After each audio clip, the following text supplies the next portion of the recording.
It may be true that morality cannot be legislated, but behavior can be regulated. It may be true that the law can't change the heart, but it can restrain the heartless. It may be true that the law can't make a man love me, but it can restrain him from lynching me, and I think that's pretty important also. And so while the law may not change the hearts of men,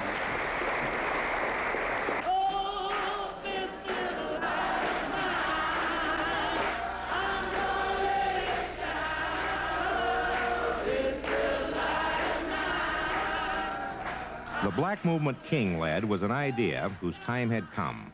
Based on Christian principles, it had its roots connected to millions upon millions of black Americans. Its nonviolent appeal had touched the conscience of tens of millions of white citizens. Its strength came from the black church, its legality came from the Constitution, and its success seemed inevitable.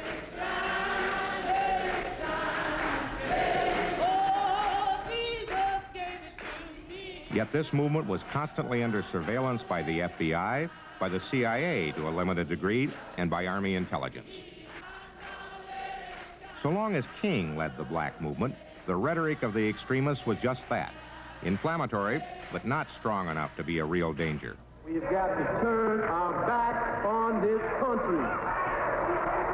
Yeah, tell them what to do.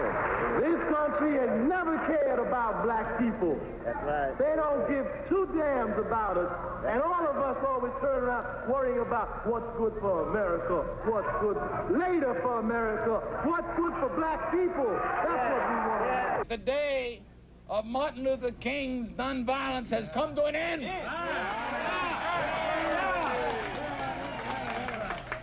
Wonderful, wonderful.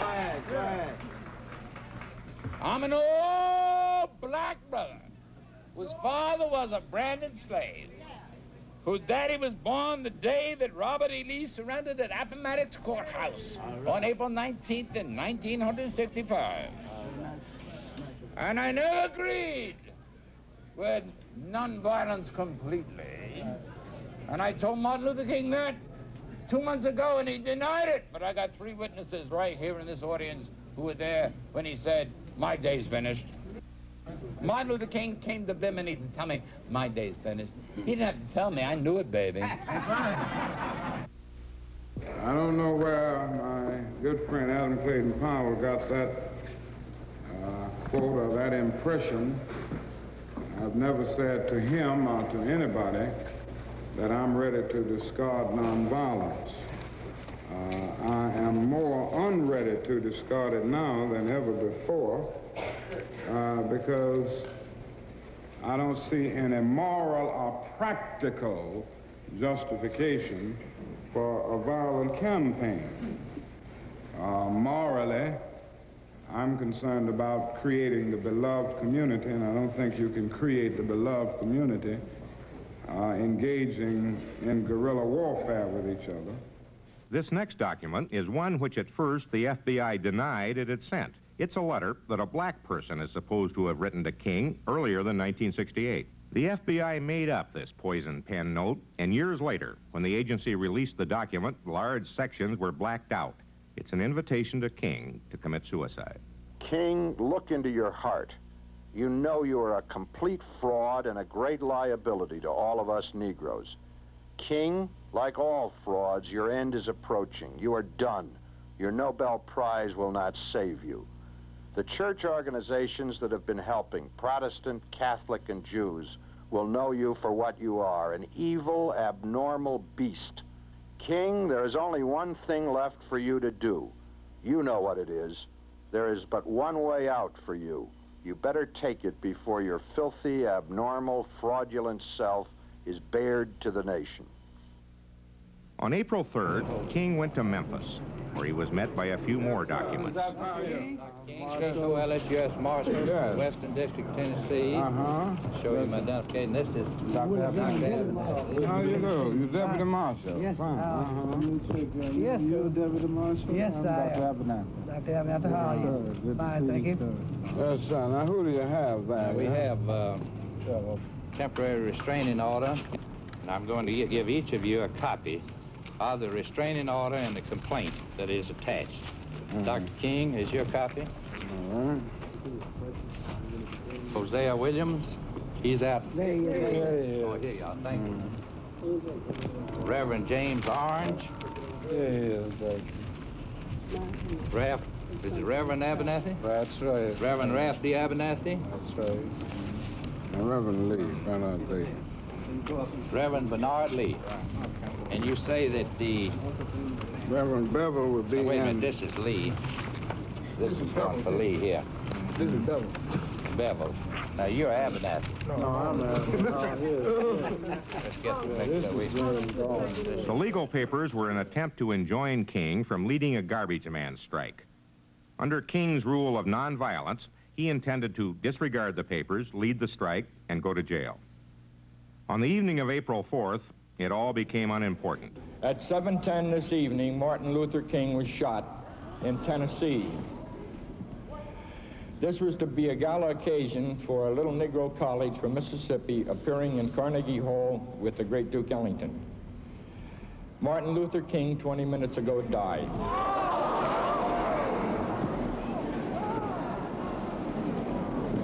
I would like to take this opportunity to ask Reverend John Genzel, who is the jazz minister, to lead all of us in prayer for Martin Luther King and the future of all civil rights movements.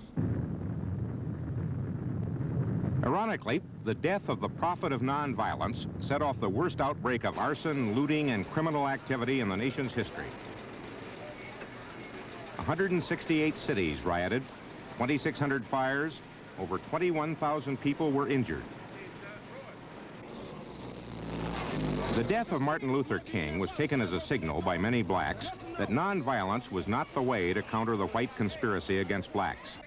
They now began to listen to militant leaders who had been calling for guns. We stand on the eve of a black revolution, brothers. Masses of our people are in the streets. They're fighting tit for tat, tooth for tooth, an eye for an eye and a life for a life. The rebellions that we see are merely dress rehearsals for the revolution that's to come. We better get ourselves some guns and prepare ourselves.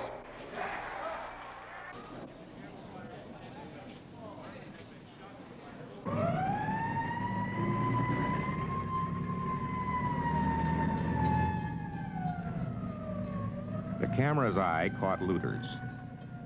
The television eye caught the hostility. Who was to blame? Even 10 years later, the question can't be answered.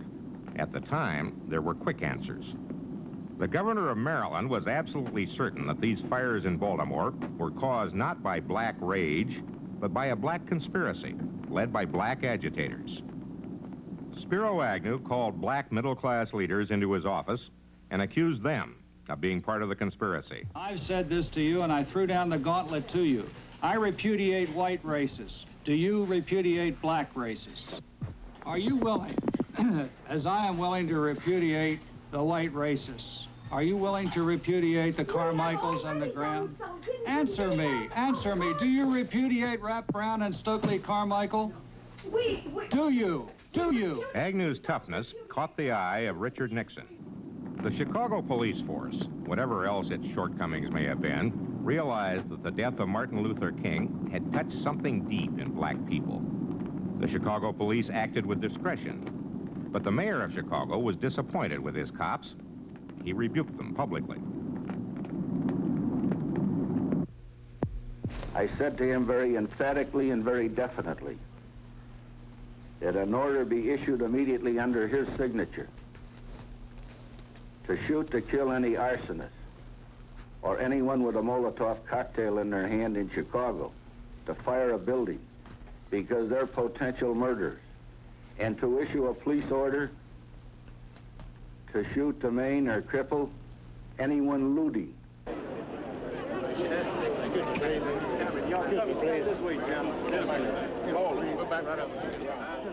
Even after his death, Martin Luther King's reputation bothered the FBI. A later directive was released to CBS News just this month. From Special Agent in Charge, Atlanta, to Director of FBI, In the event the Bureau is inclined to entertain counterintelligence action against Coretta Scott King and/or the continuous projection of the public image of Martin Luther King, we propose the following.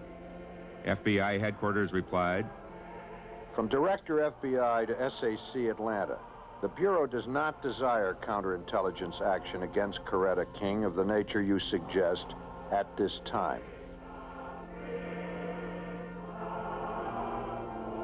On the day after King's death, the fires of Washington's ghettos burned within a few blocks of the nation's capital. In the minds of government officials, it was possible the insurrection had begun. Federal troops, for the first time since the Civil War, took up positions to guard government buildings. The greatest fear of the intelligence community was that the black radicals would link up with the peace movement and that a few thousand militants could topple a government representing 200 million people. This fear would repeat itself in government actions throughout the year. The heart of the 1968 campaign would not be the political issues, but the skillful use of television by the candidates. Packaging had become an essential part of politicking. All presidential elections began in the New Hampshire primary. When Richard Nixon arrived there, it was almost certain that he would be the presidential nominee. He was looking far beyond the Republican primaries and already fighting his greatest enemy, style. Something about this man affronted on sight millions of Americans. His reputation was that Nixon was a man who not only wanted to defeat his enemies, but to destroy them. So Mr. Nixon decided his style would be kind, compassionate, even witty, toward the man who in February looked like his opponent. There has been a lot of criticism of President Johnson. Some of it justified, much of it petty and unjustified. There are those that don't like his accent. And there are those that don't like his style. And there are others that don't think he comes over too well on TV. I know how he feels. His aides wanted him pictured as a contemplative, unruffled man, in contrast to the rash and vulgar Texan who was holding office. Yet Nixon felt millions of Americans would be measuring him not against President Johnson, but against the politician with the highest style in the land, Robert Kennedy. Against Kennedy's flash and brilliance, Nixon would play calm simplicity. I'm really the most difficult man in the world when it comes to a so-called public relations firm. Nobody's going to package me. Nobody's going to make me put on an act for television. I'm not going to engage in any gimmicks or any stunts, wear any silly hats, do something for the purpose of getting a publicity picture or the rest. I am not an actor. I'm not a good actor. I'm just going to be myself. If there is anything I do have to offer to the American people and to leadership as far as our view and our role in the world is concerned, it's the fact that I believe deeply in what I say and that I am myself. And I'm going to continue to play that role. If people looking at me say that's a new Nixon, then all that I can say is, well, maybe you didn't know the old Nixon. I come here tonight to Camden recognizing the difficult campaign ahead, but I ask for your help. I think that we can make a difference. I ask you how many will help over the period of the next few months. As irrationally as millions of Americans despise Nixon, other millions yearn to love and touch Robert Kennedy. To feel the flesh of a Kennedy was to touch a movie star, to be given a pinch of gold, to see a god. Robert Kennedy had always been an opportunist. He had moved from right to left politically. As Attorney General, he had authorized illegal wiretaps. He had sent a secret CIA army against Cuba.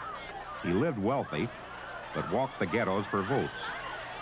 In the irrational year of 1968, none of it mattered.